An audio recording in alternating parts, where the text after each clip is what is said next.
오신 성도님들을 주님의 이름으로 환영합니다. 코로나가 다시 확산 중이지만 우리는 하나님 품에서 안전하고 평안함을 누리게 될 줄 믿습니다. 이제 함께 예배합니다. 하나님께 예배를 드리는 사람은 영과 진리로 예배해야 합니다. 아멘.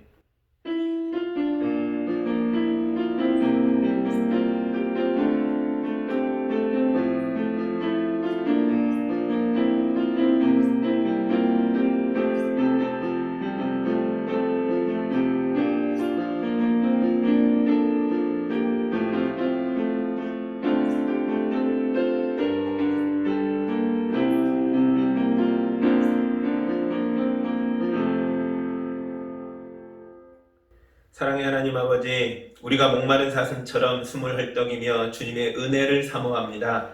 우리가 온 마음을 기울여서 아버지께 예배하오니 우리의 영혼에 평화를 주시고 마음에 담대함을 주시고 손과 발에 능력을 주셔서 세상을 넉넉히 이기게 하여 주옵소서. 예수님의 이름으로 기도합니다. 아멘.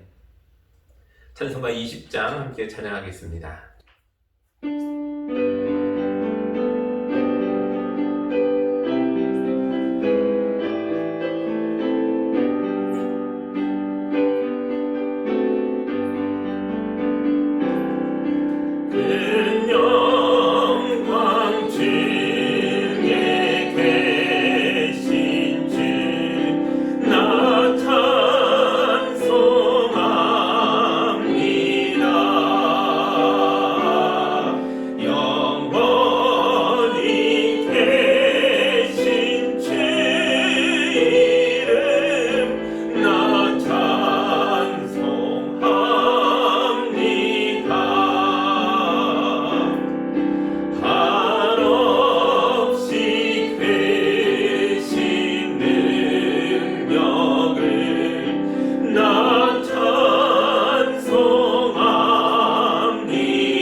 우리 한 주간의 삶을 돌아보며 하나님 아버지 앞에 왔으나 온전하지 못한 모습으로 왔다면, 하나님 앞에 서기에 부끄러운 것들이 있다면 이 시간 다 고백하고 용서받는 기도를 함께 드리겠습니다.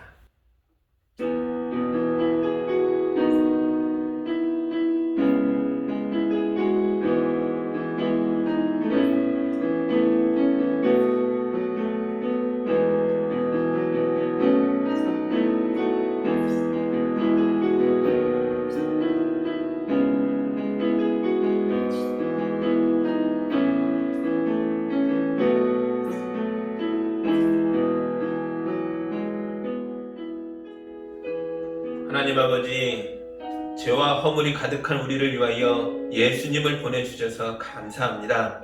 그러나 우리가 예수님의 놀라운 사랑과 크나큰 희생을 잊어버리고 과거의 습관으로 자주 돌아갑니다. 말씀이 주는 지혜에 감탄하면서도 말씀이 인도하는 삶을 살지는 않았습니다. 구원의 감격에 울먹이면서도 도움이 필요한 이웃을 돕지는 않았습니다. 성령님의 따뜻한 내조에 평화를 누리면서도 방황하는 이웃을 길 위에 버려두었습니다. 주여, 우리가 진리의 말씀으로 우리의 마음을 깊이 찔러 주실 때에 우리의 위선을 벗게 하여 주옵소서. 주님의 거룩한 영광으로 우리의 초라한 인생을 싸매어 주셔서 세상의 어둠을 밝히는 빛의 자녀로 살게 하여 주옵소서. 예수님의 이름으로 기도하옵나이다. 아멘. 이제 우리 주님의 용서와 치유와 화해의 말씀을 들으시기 바랍니다. 너희는 뇌물을 받지 말아라. 뇌물은 지혜 있는 사람의 눈을 어둡게 하고 죄 없는 사람을 죄인으로 만드느니라. 너희는 오직 정의만을 따라라. 그리하면 너희가 살고 주 너희의 하나님이 너희에게 주시는 땅을 차지하리라. 아멘. 이 용서받은 자로서 사도신경으로 우리의 신앙을 함께 고백하겠습니다. 나는 전능하신 아버지 하나님 천지의 창조주를 믿습니다. 나는 그의 유일하신 아들 우리 주 예수 그리스도를 믿습니다. 그는 성령으로 잉태되어 동정녀 마리아에게서 나시고 본디오 빌라도에게 고난을 받아 십자가에 못 박혀 죽으시고 장사된 지 사흘 만에 죽은 자 가운데서 다시 살아나셨으며 하늘에 오르시어 전능하신 아버지 하나님 우편에 앉아 계시다가 거기로부터 살아있는 자와 죽은 자를 심판하러 오십니다. 나는 성령을 믿으며 거룩한 공교회와 성도의 교제와 죄를 용서받는 것과 몸의 부활과 영생을 믿습니다. 아멘. 찬송가 400장 함께 찬양하겠습니다.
함께 기도합니다.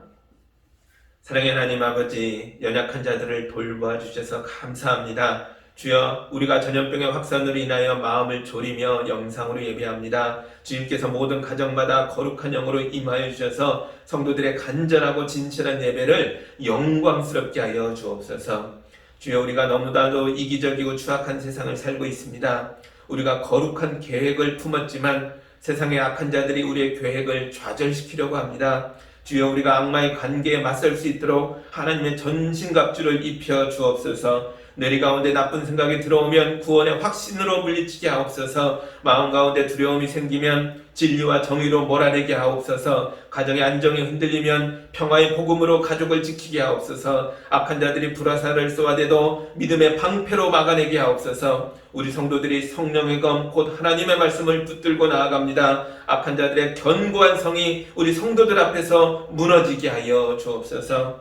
주여, 우리가 파송한 선교사님들이 가난한 사람들 곁에서 그들의 이웃으로 살고 있습니다. 우리가 선교사님들을 힘있게 도울 수 있도록 우리 교회와 성도들을 축복하여 주옵소서. 우리 교회가 안전하고 깨끗한 교회가 되도록 남몰래 교회를 쓸고 닦으며 봉사하는 분들이 있습니다. 주님께서 봉사하는 자들의 손을 붙들어 주시고 강건케 하고 담대케 하셔서 복된 인생을 살도록 인도하여 주옵소서. 주여, 강화된 방역활동과 거리두기 속에서도 우리 젊은이들과 어린이들의 마음이 위축되지 않도록 도와주옵소서. 활동이 줄어든 시간을 말씀과 기도로 채우게 하셔서 우리 아이들의 생각이 깊어지고 마음이 넓어지고 믿음이 장성하도록 도와주옵소서.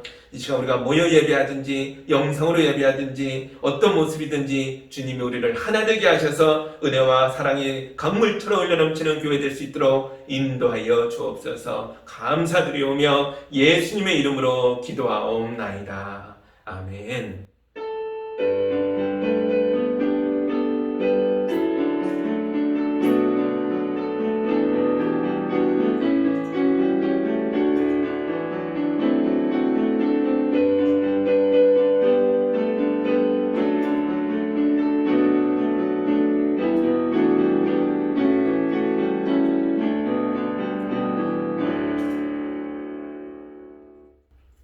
하나님 말씀 같이 보겠습니다. 오늘 우리에게 주시는 주님의 말씀은 요한복음 13장 21절에서 30절입니다. 하나님 말씀을 봉독할 때 여러분도 같이 보시기 바랍니다. 예수께서 이 말씀을 하시고 나서 마음이 괴로우셔서 환히 드러내어 말씀하셨다. 내가 진정으로 너희에게 말한다. 너희 가운데 한 사람이 나를 팔아넘길 것이다. 제자들은 예수께서 누구를 두고 하시는 말씀인지 몰라서 서로 바라다 보았다. 제자들 가운데 한 사람, 곧 예수께서 사랑하시는 제자가 바로 예수의 품에 기대어 앉아 있었다. 시몬 베드로가 그에게 고갯짓을 하여 누구를 두고 하시는 말씀인지 여쭈어보라고 하였다. 그 제자가 예수의 가슴에 바싹 기대어 주님, 그가 누구입니까? 하고 물었다. 예수께서 대답하셨다. 내가 이 빵 조각을 적셔서 주는 사람이 바로 그 사람이다. 그리고 그 빵 조각을 적셔서 시몬 가룟의 아들 유다에게 주셨다. 그가 빵 조각을 받자 사탄이 그에게 들어갔다. 그때 예수께서 유다에게 말씀하셨다. 네가 이 일을 어서 하여라. 그러나 거기 앉아있는 사람들 가운데서 아무도 예수께서 그에게 무슨 뜻으로 그런 말씀을 하셨는지를 알지 못하였다. 어떤 이들은 유다가 돈자루를 맡고 있으므로 예수께서 그에게 명절에 그 일행이 쓸 물건을 사라고 하셨거나 또는 가난한 사람들에게 무엇을 주라고 말씀하신 것으로 생각하였다. 유다는 그 빵 조각을 받고 나서 곧 나갔다. 때는 밤이었다. 아멘. 잠깐 기도합니다. 깊은 밤 예수님의 제자들과 함께하는 현장에서 거대한 악이 활동하는 것을 봅니다. 우리 주님이 그 상황에서도 제자들을 사랑하시되 끝까지 사랑하셨습니다. 이 말씀이 우리 안에 들어와 우리도 거대한 악에 눌리지 않고 주의 말씀으로 주의 사랑으로 이기게 하여 주옵소서. 이 말씀이 깊이 깨달아지는 시간이 되게 하여 주옵소서. 예수님의 이름으로 기도합니다. 아멘. 유월절을 앞두고 예수님과 제자들이 저녁 식사 자리에 앉아 있었죠.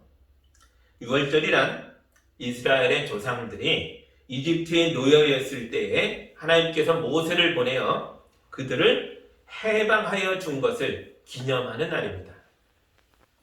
유대인들의 유월절 식사는 우리나라의 추석 차례상처럼 상차림에 대한 형식이 있습니다. 그래서 식탁에 올라온 음식만 봐도 이 식사는 유월절 식사를 차린 것이구나 라는 걸 한눈에 알 수 있다는 거죠. 유월절 식탁에는 6가지의 음식이 올라옵니다. 빵과 쓴나물과 사과와 견과류를 조린 갈색 소스와 삶은 계란과 소금 물과 그리고 어린 양의 고기가 올라오는 거죠. 이 6개가 항상 올라와야 합니다. 기본입니다.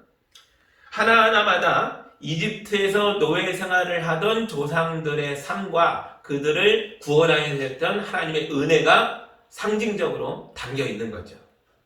먼저 빵은 누룩을 넣지 않은 빵입니다. 이건 이집트를 탈출할 때에 반죽에 누룩을 넣어 발효시킨 빵을 만들 시간이 없었던 것을 보여줍니다. 부풀리지 못한 채 누룩도 없이 급히 날반죽을 구워서 먹었던 걸 보여주는 거죠. 쓴나물은 조상들의 노예 생활이 이렇게 고달팠다라는 걸 말하는 거죠. 쓴나물이라고 하는 거 뭔지 모르죠? 이게 학자들의 얘기 들어보니까요, 파슬리, 또 뭐 있나요? 또 쓴 상추, 이런 거 종류라고 예상을 합니다. 갈색 소스는 사과와 견과를 졸여서 만든 이 소스는 조상들이 만들었던 갈색 벽돌을 상징한다 그러고요. 소금물은 노예 생활을 하며 흘렸던 조상들의 눈물입니다. 그리고 양의 고기는 유월절에 죽은 어린 양을 상징하고 있는 거죠. 그 삶은 달걀은 뭘까요? 삶은 달걀은 고난이 그들을 단단하게 만들어줬다라는 걸 상징한다는 거죠. 계란을 깨보면 그 안에 흐물흐물하잖아요. 물 같은데 삶아내면 뜨거운 열에 단련을 받으면 단단해지는 것, 이걸 상징한다라고 말합니다. 이스라엘 사람들에게 유월절 식사는 그냥 한 끼의 식사가 아니라는 거죠. 하나님께서 모세를 보내어 이집트를 심판하고 우리 조상을 구원해준 이야기가 음식으로 재현되고 있는 겁니다. 아이들은 유월절 식사를 하면서 귀로는 그 이야기를 듣고 눈으로 식탁에 차려진 음식을 보고 입으로 이 6가지 음식의 맛을 느끼면서 구약 성경의 말씀을 몸으로 경험하는 거죠. 이걸 매년 반복하는 겁니다. 예수님의 마지막 저녁 식사도 유월절 식사였을 가능성이 많죠. 그러나 너무 아쉽게도 요한복음에는 식탁에 어떤 음식을 차려놨는지를 자세히 말해주지 않아요. 그래서 이게 유월절 식사인지 보통의 저녁 식사인지를 알아내기가 쉽지 않습니다. 그러나 식사 자리에서 예수님이 하셨던 말씀과 행동을 자세히 보면 유월절 식사가 가지고 있는 상징들을 사용하고 있다는 건 알 수 있습니다. 지난주에 우리는 예수님께서 식사를 하시다 말고 겉옷을 벗고 수건에 허리를 동이고 벼에 물을 떠다가 제자들의 발을 씻어주셨던 것을 보았습니다. 제자들은 당황해서 크게 소리를 질렀고 예수님을 뜯어 말렸고 예수님의 손에서 자기들의 발을 잡아 빼죠. 그때 예수님이 뭐라 그럽니까? 너희가 지금은 알지 못하나 나중엔 알게 될 거야. 그러면서 잡아 빼던 발을 도로 잡아다가 깨끗이 씻겨주십니다. 그 후에 다시 옷을 입으시고 단장한 모습으로 돌아오셔서 식탁에 앉으셔서 자기가 제자들의 발을 씻겨준 일에 대해서 설명을 하십니다. 14절로 다시 가서 보시죠. 주이며 선생인 내가 너희의 발을 씻겨주었으니 너희도 서로 남의 발을 씻겨주어야 한다. 아멘. 그리고 17절로 가시죠. 너희가 이것을 알고 그대로 하면 복이 있다. 아멘. 예수님께서는 제자들이 복이 있는 사람이 되길 원하셨습니다. 그런데 이 복이 어떤 복인지를 알아야 한다는 거죠. 예수께서 우리에게 주시는 복은 유월절 식사와 관련이 되어 있습니다. 유월절은 이집트의 노예들이 자유를 얻은 날이죠. 노예에서 풀려난 사람들이 가나안 땅에 들어가서 그곳에다가 하나님의 나라를 세웠습니다. 그리고 하나님의 백성이 되었죠. 예수님이 말씀하는 복이 이겁니다. 요한은 식탁에 어린 양의 고기가 있다고 말해주지는 않습니다. 왜냐하면 예수님이 유월절 식탁에 올라온 어린 양이니까요. 예수님은 이제 곧 십자가에서 죽을 것이고 예수께서 흘리신 피는 이 피가 어린 양의 피가 이스라엘 백성의 집의 문 위에 발라졌을 때 죽음의 천사가 넘어간 것처럼 예수의 십자가에 흘린 피가 이 죄인들에게 묻으면 우리는 죄에서 해방되어 자유를 얻어 하나님의 나라를 세우게 될 것입니다. 곳곳에 교회가 세워지고 그곳마다 하나님의 백성이 모여드는 거죠. 예수께서 세우신 하나님의 나라는 정말 놀라운 나라입니다. 이 나라의 백성들은 지독한 개인주의와 이기심에서 빠져나올 수 있습니다. 도저히 끊을 수 없을 것만 같았던 나쁜 습관들이 끊어집니다. 끈질기게 달라붙던 악한 생각들이 떠나갑니다. 그리고 평범하고도 평범했던 사람들이 말도 안 되게 착한 생각을 해내고 은혜로운 표정을 짓고 고난에 맞서서 담대하게 행동하기 시작합니다. 그럼 어떤 분이 제게 그래요. 목사님, 교회란 곳은 정말 이상한 것 같아요. 저는 교회 말고는 세상 어디에서도 이렇게 따뜻하고 사랑이 넘치는 사람들을 본 적이 없습니다. 정말 이상한 곳이에요. 그런 말을 하시더라고요. 어떻게 이런 일이 가능하죠? 오직 한 가지 이유 때문입니다. 우리의 선생님이여 주님이신 예수께서 겉옷을 벗으시고 허리에 수건을 동이시고 대야에 물을 떠다가 우리의 발을 씻겨주는 본을 보이셨기 때문입니다. 그래서 우리는 주님의 본을 받아 서로 남의 발을 씻겨줄 수 있는 사람들이 되었기 때문에, 그래서 우리 모두가 복받은 사람들이 되어서 교회를 하나님 나라로 만들어갈 수 있게 된 것입니다. 그러나 반면도 만만치 않죠. 교회에서 상처받았다 하는 사람들도 많아요. 못된 목사나 못된 교회 이야기가 뉴스에 종종 등장합니다. 그거 보면서 혀를 차면서 어떻게 교회가 저럴 수 있냐? 교회도 썩었네. 이런 말이 공공연하게 사람들 사이에서 나오기도 하죠. 그럴 때는 저도 그렇고 여러분도 마음이 몹시 괴로울 거예요. 우리 예수님도 그러셨습니다. 21절 이제 봅니다. 예수께서 이 말씀을 하시고 나서 마음이 괴로우셔서 환히 드러내어 말씀하셨다. 내가 진정으로 너에게 말한다. 너희 가운데 한 사람이 나를 팔아넘길 것이다. 예수님은 지난 3년 동안 자기와 동거동락하는 제자들을 지극정성으로 섬기고 사랑해 주셨죠. 그런데 이 제자들 중에 하나가 예수님을 팔아버릴 거라는 거예요. 이걸 아셨습니다. 예수께서 제자들의 더러운 발을 하나하나 씻겨주실 때에 이 제자의 발도 씻겨주셨습니다. 그때 우리 주님은 어떤 마음이셨을까요? 제발 이 제자가 마음을 돌이켜서 다시 은혜의 사람으로 하나님의 백성으로 회복되기를 간절히 바라며 기도하셨겠죠. 그러나 이 사람은 이미 마음을 악마에게 빼앗겼기 때문에 다시는 돌이키지 않을 것입니다. 그래서 예수님의 마음이 너무너무 괴로우셨습니다. 만약 우리 교회에 이런 사람이 있다면 우리는 이런 사람을 어떻게 해야 할까요? 악한 사람이 죄를 짓고도 회개를 안 해요. 사람들 교묘하게 속이고 모함을 하고 거짓말로 사람들에게 많은 피해를 주고 있습니다. 다수의 교인들이 이 사람 하나 때문에 엄청나게 힘들어요. 우리 가운데 이런 사람이 있다면 우리 이 사람을 어떻게 해야 할까요? 교회는 사랑의 공동체이니까 끝까지 이 사람을 품어주어야 합니까?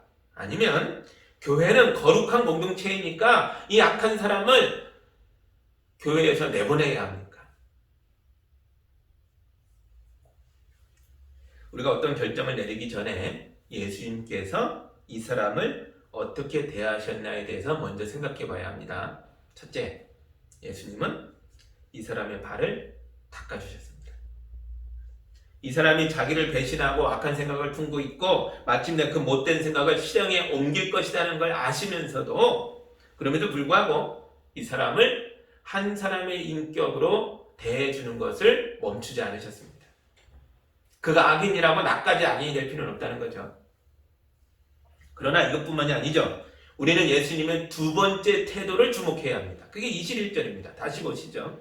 예수께서 이 말씀을 하시고 나서 마음이 괴로우셔서 환히 드러내어 말씀하셨다. 내가 진정으로 너에게 말한다. 너희 가운데 한 사람이 나를 팔아넘길 것이다. 아멘. 예수님은 내 마음이 괴롭다라는 걸 환히 드러내셨습니다. 그리고 또 하나, 뭘 분명하게 말씀하세요? 너희 가운데 하나가 날 팔 것이다. 무엇이 이토록 자기를 괴롭히고 있는지도 분명하게 말씀하셨습니다. 예수님은 가룟유다를 인격적으로 대우해 주셨지만 동시에 그 사람 때문에 내가 얼마나 괴로운지 이것도 분명히 드러내셨고 이 사람이 나를 팔아버리려고 하는 사람이다라는 것도 모두가 보는 앞에서 말씀하셨습니다. 다만 이 사람이다라고 증명하지 않았죠. 다른 제자들은 누가 이런 일을 할지는 모릅니다. 그러나 누구나 알아요? 자기 자신은 알죠. 가룟유다가 듣는 데서 그가 보는 데서 너 때문에 내가 괴롭다 분명하게 말씀하십니다. 제자들은 우왕좌왕합니다. 그러나 가룟 유다는 똑똑하게 들었고 예수께서 자기의 악행을, 악한 생각들을 다루고 계시다라는 것을 알고 있었습니다. 여러분, 이게 교회가 악인을 대하는 올바른 태도입니다. 첫째, 아무리 악한 자라도 한 사람을 인격으로 대우해 주어야 합니다. 둘째, 두 번째가 정말 중요하죠. 우리는 악을 외면하거나 감추어주거나 없었던 것처럼 하면 안 됩니다. 우리는 악을 직시하고 분명하게 지적하고 그 악이 우리 공동체를 무너뜨리지 않도록 방어해야 합니다. 그리고 우리는 악인을 향해서 내가 너의 그 악한 생각을 알고 있다. 내가 너의 그 악한 행실을 알고 있다. 라고 말해주어야 합니다. 여기서 중요한 질문이 생겨납니다. 예수님은 죄인을 구원하려고 이 땅에 오신 거잖아요. 이 죄인들을 죄에서 해방하여 자유의 백성들, 하나님의 백성들, 생명과 은혜를 가진 사람들로 변화시키려고 우리에게 오신 거잖아요. 6월절에 어린 양으로 죽어주신 겁니다. 그 예수의 죽음은 우리를 용서하는 죽음이고 예수의 피는 우리를 살리는 피입니다. 우리는 예수님의 은혜로 인하여 하나님의 백성으로 재창조되고 있는 거죠. 그래서 예수님은 가늠하다 잡혀온 여인을 보면서도 다 돌을 던져 죽이려고 할 때에 방어해 주시고 막아주시고 살려주시고 그에게 말합니다. 다시는 죄를 짓지 말라 하며 그를 용서하고 보내주십니다. 그렇잖아요. 남 얘기할 거 없죠. 우리 자신도 죄인들이었습니다. 우리는 교회에 올 때 처음부터 의로웠던 모습으로 온 사람은 우리 중에 한 명도 없죠. 모두 죄인인데 예수님 믿고 변화되어 뭐가 됐어요? 용서받은 죄인들이 된 거죠. 예수께서 우리의 죄악을 가려주시고 예수의 피가 우리를 감싸주셨기 때문에 우리가 이렇게 뻔뻔한 모습으로 나름대로 괜찮은 척하면서 거룩한 척하면서 살 수 있는 걸 아시겠습니까? 교회 안에서 서로 형제님 자매님 하면서 서로의 발을 더러운 걸 보면 내가 닦아줄게요. 이런 척이라도 할 수 있는 게 예수님 덕분이죠. 이런 우리와 가룟 유다가 도대체 무슨 차이가 있기에 우리의 죄에 대해서는 눈을 감아주시고 통 크게 용서를 하시면서 가룟 유다의 죄에 대해서는 정면으로 지적하며 대적하신다는 것입니까? 무슨 차이가 있을까요? 아주 큰 차이가 있습니다. 이게 뭔지 한번 보시죠. 22절입니다. 제자들은 예수께서 누구를 두고 하시는 말씀인지 몰라서 서로 바라다 보았다. 아멘. 예수님께서 너희 중에 나를 팔아버릴 사람이 하나 있어 말씀하시자 제자들이 불안해져서 서로 쳐다봅니다. 서로 쳐다보면서 무슨 생각했을까요? 너냐? 네가 그럴 거야? 네가 배신자야? 이런 생각했을까요? 그럴 수 있죠. 그러나 이들의 불안은 조금 더 깊어 보입니다. 혹시 그 배신자가 나일 수 있지는 않을까? 나는 선생님을 사랑하지만 그렇다고 해서 내가 끝까지 이분을 따를 수 있을까? 잘 모르겠다. 지난 3년 동안 이런 고민을 많이 했지. 아니, 사실 어젯밤에도 밤잠을 설쳐가면서 예수께서 난 이제 죽을 것 같아 말씀하시는데 무슨 소리인지도 모르겠고, 아니 우리 선생님이 그런 꼴을 당한다면 나는 어떻게 해야 되지? 이 공동체에 남아있을 이유가 있나? 지금 당장이라도 뛰쳐나가 도망가야 되지 않나? 이런 생각을 밤새 했지. 이런 생각이 들었을 거라는 거죠. 서로 불안하게 시선을 교환하는 제자들의 모습에서 이런 마음이 느껴집니다. 이걸 어떻게 알아요? 저도 그러니까요. 여러분 안 그러십니까? 여러분, 제자들의 느끼는 불안과 서로를 바라보는 의심은요, 이런 감정은 지극히 정상입니다. 우린 불완전한 존재이기 때문에 늘 허술한 구석이 있기 때문에 스스로를 믿을 수도 없고 타인을 믿을 수도 없어요. 우린 죄인들이잖아요. 예수님은 제자들의 의심과 불안과 배신의 감정을 다 읽으시면서도 이들을 용서하시고 이들을 끝까지 사랑하셨습니다. 그러나 가룟 유다는 다릅니다. 그는 자기의 속마음이 적나라하게 들켰는데도 뻔뻔하기가 그지없습니다. 분명히 자기를 향해 하시는 말씀인데도 그는 다른 제자들을 쳐다보며 혹시 너냐? 아니면 너냐? 연극을 하고 있다는 거죠. 아닌 척, 평범한 척, 좋은 사람인 척 계속 뻔뻔하게 연극을 하고 있습니다. 성경은 인간 모두가 죄인이라고 말합니다. 그렇습니다. 저나 여러분이나 모두 매일 죄를 짓고 살아가는 존재입니다. 그러나 죄인과 악인은 다릅니다. 죄인은 하나님의 말씀을 들을 때에 내가 죄인이라는 것이 깨달아지면서 깊이 마음이 찔려 고통스러워집니다. 양심이 깨어나거든요. 양심의 가책 속에서 불안해지고 미안해지고 답답해지고 이 죄를 해결하고 싶어집니다. 이 양심 작동하는 모습이에요. 하나님은 이런 죄인들을 불쌍히 여기고 생명으로 빛 가운데로 인도해 주십니다. 그런데 악인은 다릅니다. 악인과 죄인의 결정적인 차이는 양심이 없다는 거죠. 악인은 하나님의 말씀을 들어도 깨달음이 없습니다. 악인은 오로지 자기 자신만을 위하여 착한 사람인 척 연기도 하고 거짓말도 하고 폭력도 행사하면서 다른 사람을 조종하려고 합니다. 모두 자기 이용물인 거죠. 양심이 없기 때문에 죄책감도 없고 후회도 없습니다. 성경은 이런 마음을 화인 맞은 양심이라고 말합니다. 낙인 찍힌 마음이라고 말하죠. 바울은 디모데에게 이런 사람들을 조심하라고 경고했습니다. 어떤 사람들은 믿음에서 떠나 속이는 영과 악마의 가르침을 따르리니 자기 양심이 화인을 맞아서 외식함으로 거짓말하는 자들이라. 이런 자들을 조심하라. 한국사람처럼 성질이 급하고 답답한 걸 견디지 못하는 베드로는 예수님 가까이 있던 제자에게 곁에 있으니까 빨리 물어보라고 고갯짓을 하면서 신호를 보냅니다. 23절과 24절 보시죠. 제자들 가운데 한 사람 곧 예수께서 사랑하시는 제자가 바로 예수의 품에 기대어 앉아 있었다. 시몬 베드로가 그에게 고갯짓을 하여 누구를 두고 하시는 말씀인지 여쭈어 보라고 하였다.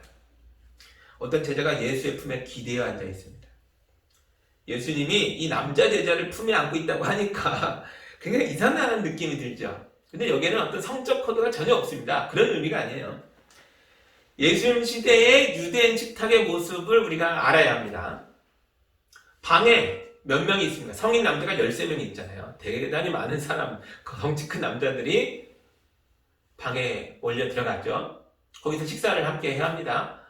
어느 유명 화가의 그림처럼 한 줄로 13명이 쭉 앉았을까요? 아니요. 그렇게 큰 방이 어디 있습니까? 그러지 않았을 거예요. 보통은 어떤 식으로 차려지냐면 식탁이 디귿자로 차려집니다. 가운데에 3명쯤 앉겠죠. 그리고 음식이 올려져 있습니다. 그리고 왼쪽과 오른쪽 양쪽으로 4명씩 앉겠죠. 그래서 13명이 앉은 겁니다. 그리고 오늘날의 식탁처럼 허리를 세우고 이렇게 반듯하게 앉아서 식사하는 게 아닙니다. 이들의 식탁은요, 높이가 낮아요. 그리고 바닥에 거의 눕듯이 엎드립니다. 그리고 식탁 가까이에 한쪽 팔을 대고 머리가 식탁 가까이에 있겠죠. 발은요, 식탁의 반대쪽으로 뒤로 길게 뻗어서 기대어 눕습니다. 그리고 이렇게 비스듬히 식탁에 기댄 채로 다른 손으로 음식을 집어먹는 거죠. 이게 유대인들의 전형적인 식사 자리의 모습입니다. 성경에 보면 기대어 누워서 먹었다 이런 표현이 나오는 거죠. 자, 예수님이 가운데 중앙자리에 3명이 앉았죠. 그 중심에 예수님이 계시겠죠. 주인공이니까요. 이들의 선생님이니까요. 이렇게 앉아서 식사하실 때 이쪽 오른쪽에 있는 사람, 이 사람들 예수님처럼 이렇게 앉으셨겠죠. 그럼 이 제자의 모습은 뭐처럼 보여요? 마치 예수님 가슴에 자기 머리를 기댄 것처럼 보이죠. 예수 품에 머리를 기댄 제자, 이 그림입니다. 이해되시죠? 이 오른쪽에 있는 제자 이름이 안 나오지만 요한복음은 그 사람을 사랑받는 제자라고 말합니다. 사람들은요, 이 사람이 바로 요한복음의 저자인 요한일 거야 라고 생각하죠. 자기가 이 책의 저자이니까 굳이 자기 이름을 밝히지 않고 그냥 사랑받던 제자라고 말해도 되는 거죠. 다른 사람들은 다 압니다. 이게 요한 자기 자신을 얘기하는구나.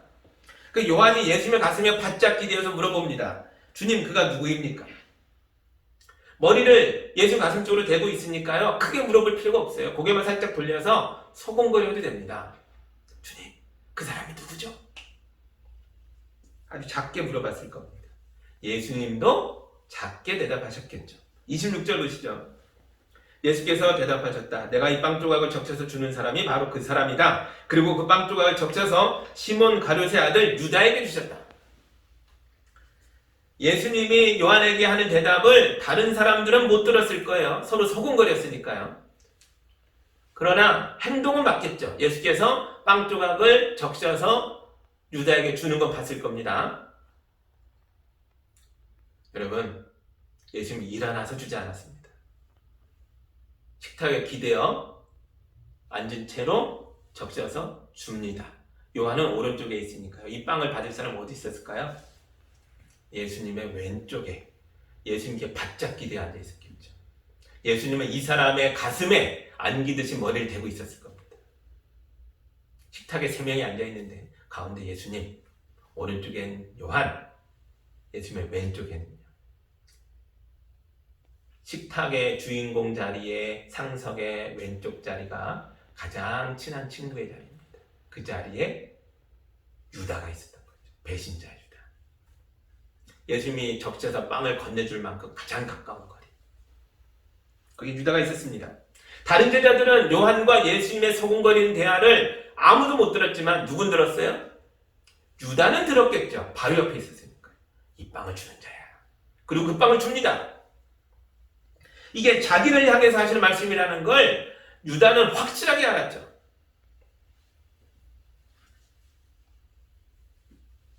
그런데 그는 뻔뻔한 얼굴로 예수께서 포도주에 적셔 건네주는 빵 조각을 넙죽 받아 먹습니다. 27절 보시죠.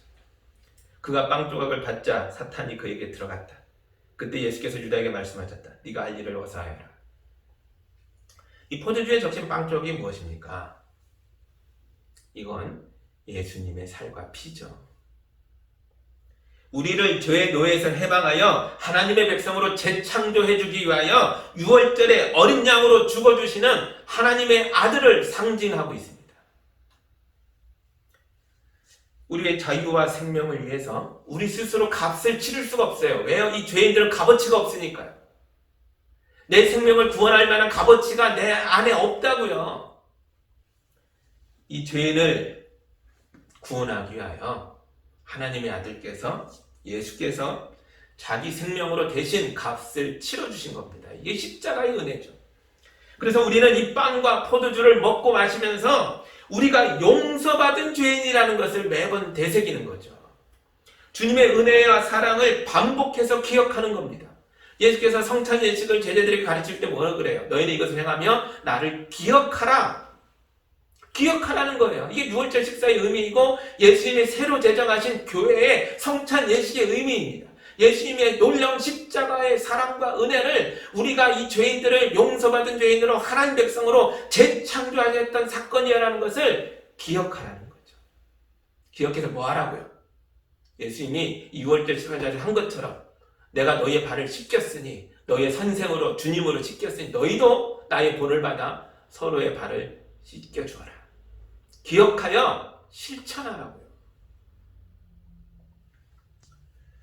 우리는 성찬을 참여하면서 매번 이 다짐을 하는 거죠. 우리가 포도주에 적신 빵 조각을 반복해서 먹기 때문에 예수님의 사랑과 은혜를 매번 반복해서 기억하기 때문에 교회가 죄를 품고 용서하고 서로 사랑할 수 있는, 서로 사랑해주는 하나님의 나라가 될 수 있는 것입니다. 어떻게 교회는 저런 놀라운 일을 할 수 있죠? 예수님의 사랑을 매번 반복하기 때문입니다. 예수님은 이 빵 조각을 가룟 유다에게도 건네준 거죠. 유다의 말을 씻겨줄 때와 마찬가지로 이 빵 조각을 건네주던 이 장면은 그에게 최후의 최후까지 회개할 기회를 주고 있는 겁니다. 그럼에도 불구하고 유다는 이 빵 조각을 넙죽 받아먹고는 예수를 팔아버리려고 했던 자기의 계획을 실천하려고 이 사랑의 공동체를 벗어나서 밖으로 나갑니다. 30절은 그러죠. 유다가 그 빵 조각을 받고 나서 곧 나갔다. 때는 밤이었다. 시간적으로도 밤이었지만 유다가 얼마나 어둠에 사로잡혔는지를 상징적으로도 보여주고 있는 거죠. 예수님은 유다에게 네가 하고자 하는 일을 어서 하라 라고 말합니다. 이건 정말 충격적인 말씀입니다. 유다가 하고자 하는 일은 예수님을 적들에게 팔아넘기는 거였는데 예수님은 그의 악행을 허락합니다. 왜 이러시는 걸까요? 28절과 29절 보시죠. 그러나 거기 앉아있는 사람들 가운데서 아무도 예수께서 그에게 무슨 뜻으로 그런 말씀을 하셨는지를 알지 못하였다. 어떤 이들은 유다가 돈자루를 맡고 있으므로 예수께서 그에게 명절에 그 일행이 쓸 물건을 사라고 하셨거나 또는 가난한 사람들에게 무엇을 주라고 말씀하신 것으로 생각하였다. 아멘. 다른 제자들은 지금 무슨 일이 일어나고 있는지, 예수와 유다 사이에 무슨 대화가 오가 있는지를 눈치채지 못합니다. 짐작도 못합니다. 보통 사람들은 악인의 연극을 눈치채지 못합니다. 이들이 눈치를 채더라도 악인에게 벗어나기가 쉽지 않습니다. 그런데 예수께서는 이미 악인이 되어버린 유다를 깊이 꿰뚫고 계셨고 그의 악행의 계획에 대해서 정면으로 직시하셨고 지적하셨고 그리고 마침내 그를 제자 공동체에서 떠나보내십니다. 그럼으로써 예수 자신은 제자, 사랑했던 제자, 자기 가장 가까운 쪽에 앉았던 제자에게 배신당하는 쓴맛을, 큰 고통을 겪게 되겠지만 이 일 덕분에 나머지 제자들은 안전해졌습니다. 여러분, 이 악한 생각에, 사탄의 생각에 사로잡혔던 유다가 계속 이 공동체에 남아있다면 예수께서 십자가의 6월절에 어린 양으로 죽고 부활하신 다음에도 교회는 끊임없이 고통을 겪을 것입니다. 여러분, 처음의 질문으로 돌아가겠습니다. 우리 교회에 죄인이 있다면 어떻게 하시겠습니까? 우리는 그의 더러운 발을 씻어주고 포도주에 적신 빵 조각을 그에게 줘야죠. 그가 먹고 죄에서 자유를 얻고 깨끗해져서 하나님의 백성이 되도록 도와주어야 합니다. 그러나 그가 양심이 있는 죄인이 아니라 양심이 화인맞은 악인이라면, 양심도 없고 깨달음도 없고 공동체를 파괴하고 선량한 교인들을, 선의를 가지고 예수의 마음으로 대접하려고 하는 교인들을 괴롭히고 이용해 먹고 있다면 어떻게 해야 되죠? 우리는 그를 공동체에서 내보낼 수밖에 없습니다. 그런데 어떻게 해요? 똑같이 악행으로 악하게 대해서요? 아니죠. 예수님처럼 악인을 똑바로 쳐다보고 그의 악행을 환히 드러내 주어서 분명하게 말해줘야 합니다. 그것은 악이다. 너의 안에는 악한 생각이 있다. 그런 행동은 우리를 무너뜨리고 있는 행동이다. 우리는 그런 것을 용납할 수가 없다. 정체가 드러나면 둘 중에 하나를 선택할 수밖에 없습니다. 그가 양심이 있는 죄인이라면 회개하고 용서를 구하고 변화되어 새 사람이 될 것입니다. 그러나 그가 악인이라면 빛의 공동체를 견디지 못하고 자기 스스로 교회를 떠나 어둠으로, 밤으로 떠나가 버릴 것입니다. 말씀이 여러분을 비춰줄 때에, 말씀이 여러분의 죄악을 환히 드러내줄 때에 이게 은혜인 줄 믿습니다. 우리가 그때 어떤 선택을 해야 합니까? 여러분, 악인이 되지 마십시오. 양심이 있는 죄인이 되셔야 합니다. 예수 앞에 무릎 꿇고 죄를 고백하며 용서를 구하며 새 사람이 되려고 몸부림치셔야 합니다. 그때 은혜가 임합니다. 복된 사람이 됩니다. 예수께서 너희가 이래야 복이 있다 하셨던 그 복이 우리에게 임하게 됩니다. 우리는 구원을 받을 것입니다. 우리 예수님은 6월절에 어린 양이십니다. 매번 선창식 때마다 포도주에 적신 빵 조각을 받아 먹으십시오. 그리고 죄를 자유케 하기 위하여 십자가에서 죽어주신 예수님을 기억하십시오. 우리의 더러운 발을 닦아줬던 그 사랑의 손길을 기억하십시오. 그리고 예수님을 본받아서 서로의 발을 닦아주시기 바랍니다. 그때 우리 인생에 평화가 임하고 우리 가정이 새로워지고 우리 교회가 하나님의 나라가 되는 것입니다.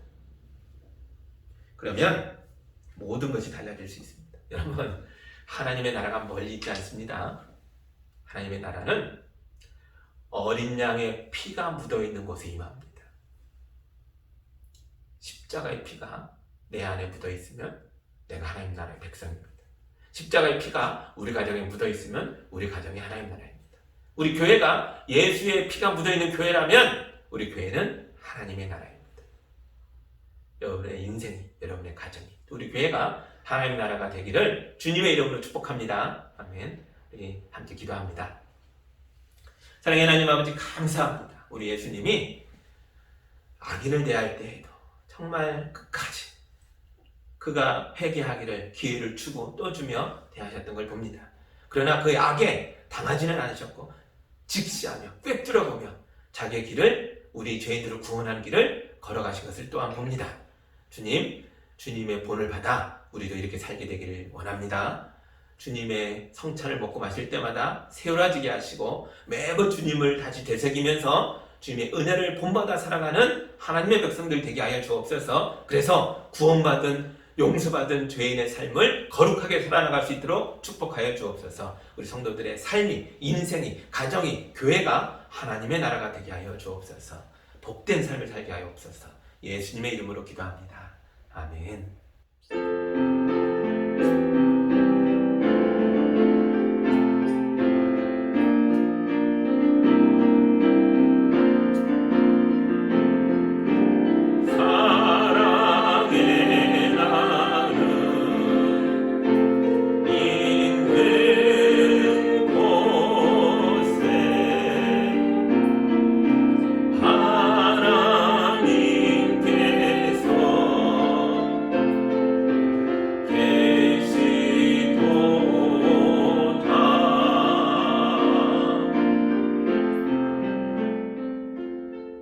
사랑의 하나님 아버지, 우리 성도들을 복되게 하시고 영혼을 새롭게 하시고 구원받은 감격 속에 살게 하신 것도 고마운데 물질도 허락하시고 건강도 허락하시고 담대하게 세상을 살아갈 수 있도록 인도하여 주시니 감사합니다.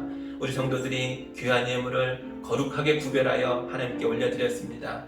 이 귀한 예물을 통해 교회가 더욱더 하나님 나라가 되게 하여 주시고 우리를 대신하여 세계 각국에 나아가 봉사하는 선교사님들을 힘있게 도울 수 있게 하여 주시고 우리 가까이에서 고통스러워하는 자들을 도우며 일으켜주며 눈물을 닦아주는 데에 거룩하게 쓰이게 하여 주시옵소서. 우리 성도들 담대하게 살아갈 수 있도록 영육간에 간격하여 주시고 귀한 자녀들 주의 말씀으로 잘 양육할 수 있도록 우리 부모들에게는 큰 은혜를 더하여 주옵소서. 감사드리오며 예수님의 이름으로 기도하옵나이다. 아멘.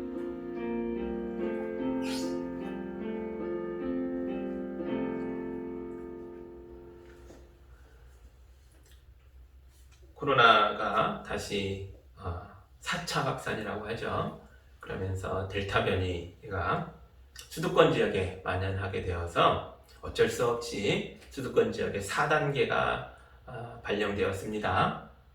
그래서 다음 주와 그 다음 주 7월에 남은 2주간은요 모이는 예배가 없고요, 2주 모두 영상으로만 예배 드리게 됩니다. 교회가 앞장서서 세상이 안전해질 때까지 더 많은 노력을 해주는 모습을 세상 가운데 보여야 하겠죠. 우리도 모범이 되는 교회가 되기 위하여 애쓰고 있습니다. 여러분들도 우리 모일 때만이 아니라 가정에서도 또 삶의 직장이든 어느 자리에서든 거룩한 모범으로 예수님 닮은 모습으로 살아가시기 바랍니다. 그때 우리 모두에게 복이 될 줄 믿습니다. 이제 함께 마지막 찬양 뜨겁게 부르고요, 삶의 자리로 나아가겠습니다.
의심하지 않는 것은 예수 안에 난 완전함이라.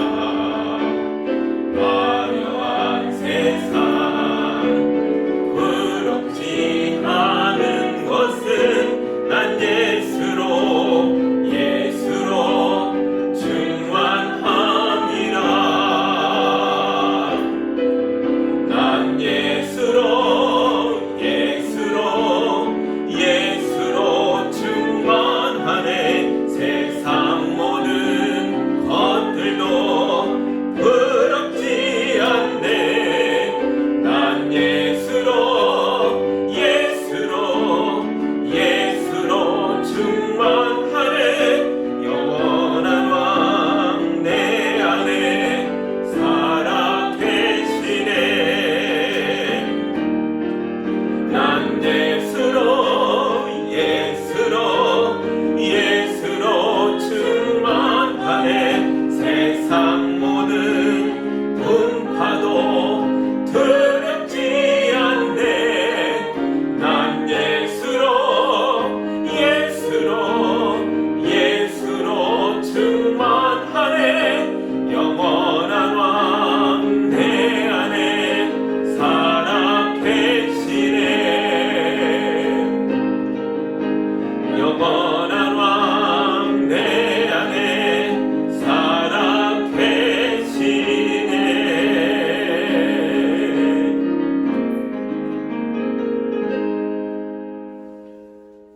이제는 6월절에 어린 양이 되어주신 예수 그리스도의 은혜와 그 아들을 죄인들의 식탁에 올려주신 하나님 아버지의 크신 사랑하심과 그 예수의 희생을 끊임없이 반복하여 기억할 수 있도록 도와주시는 성령님의 교통하심이 양의 피가 묻어 새 사람 되어 용서받은 죄인으로 살아나가며 복된 인생을 사는 성도들과 가정과 삶의 영역 위에 이제로부터 영까지 함께하기를 간절히 축원하옵나이다. 아멘.